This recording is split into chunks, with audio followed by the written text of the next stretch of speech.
आज हम पढ़ेंगे न्यूक्लियस के बारे में।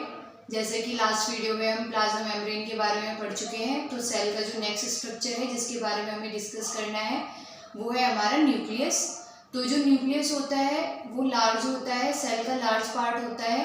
कहाँ पे लोकेट होता है सेल में? सेल के सेंटर पे लोकेट होता है। शेप होती है उसकी स्फेरिकल, स्फेयर शेप का होता है वो। फिर जो न्यूक्लियस होता है उसमें दो मेम्ब्रेन होती हैं जिसको हम न्यूक्लियर एनवेलप के नाम से भी जानते हैं। जो न्यूक्लियर एनवेलप होता है इसका काम होता है कि ये न्यूक्लियस को साइटोप्लाज्म से सेपरेट करने का वर्क करता है। जैसे कि हमने पहले वीडियो में प्रोटोप्लाज्म पढ़ा था, तो प्रोटोप्लाज्म का मतलब क्या होता है कि protoplasm is equal to cytoplasm plus nucleoplasm. तो उसमें क्या है कि साइटोप्लाज्म वो लिक्विड होता है जो सेल में प्रेजेंट होता है पर न्यूक्लियस के अंदर प्रेजेंट नहीं होता, क्योंकि न्यूक्लियस के अंदर जो लिक्विड प्रेजेंट होता है उसको हम कौन सा लिक्विड बोलते हैं? न्यूक्लियोप्लाज्म। तो न्यूक्लियर एनवेलप वो मेम्ब्रेन है जो साइटोप्लाज्म को न्यूक्लियस से सेपरेट करके रखता है। ठीक है, उसके बाद जो हमारा न्यूक्लियर एनवेलप होता है, आप डायग्राम में भी देख सकते हो कि न्यूक्लियर एनवेलप को हम डबल मेम्ब्रेन से शो कर रहे हैं और उसके बाद बीच बीच में एक स्पेस है जिसमें सिंगल मेम्ब्रेन शो हो रही है। तो ये छोटे छोटे पोर्स होते हैं जो हमारे न्यूक्लियर एनवेलप में प्रेजेंट होते हैं और इसको हम न्यूक्लियर पोर के नाम से जानते हैं। उसके बाद नेक्स्ट जो बात ये है कि न्यूक्लियस के अंदर जो लिक्विड प्रेजेंट होता है हम उसको क्या बोलते हैं? न्यूक्लियोप्लाज्म। इस न्यूक्लियोप्लाज्म के अंदर दो चीज़ें होती हैं, first one is nucleolus and second one is chromatin material. आप देख रहे हैं इसमें डायग्राम में एक तो न्यूक्लियोप्लाज्म के लिए मैंने डॉट डॉट शो किया हुआ है और जो नेक्स्ट है वो हमारा यहाँ पे ये जो है इसको हम न्यूक्लियोलस बोलते हैं। ठीक है, और ये न्यूक्लियोलस जो होता है ये न्यूक्लियोप्लाज्म के अंदर ही होता है। और उसके बाद जो दूसरी चीज़ है वो है क्रोमेटिन मटेरियल। आप देख रहे हो इसमें क्रोमेटिन मटेरियल जो है, ये जो थ्रेड लाइक स्ट्रक्चर आपको यहाँ पे शो हो रही है, हम इसको क्रोमेटिन मटेरियल के नाम से जानते हैं।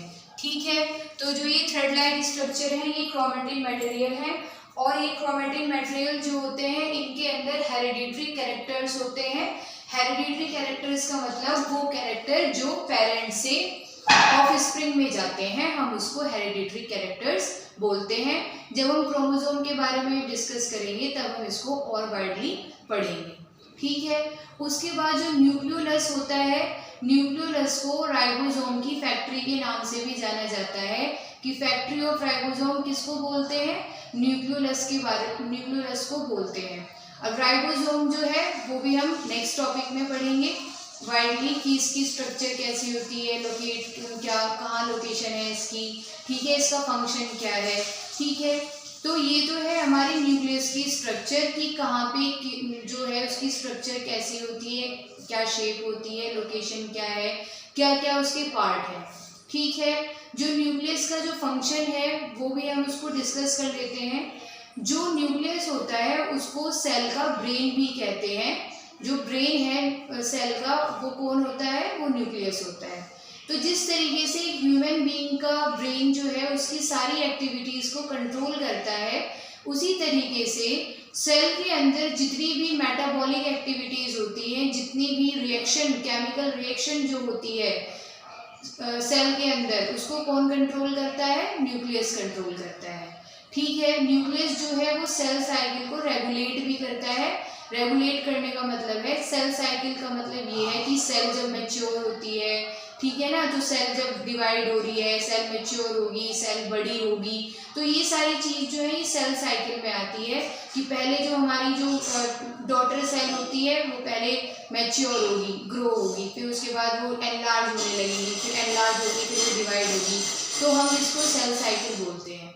ठीक है, उसके बाद जो न्यूक्लियस होता है उसके अंदर क्रोमेटिन मटेरियल होते हैं, जिसकी वजह से जो क्रोमेटिन मटेरियल है वो उनके अंदर हेरिडिटरी ट्रेट होते हैं। तो पेरेंट से ऑफस्प्रिंग में जो कैरेक्टरिस्टिक जाते हैं तो उनको ट्रांसमिट करने का काम भी न्यूक्लियस का ही होता है।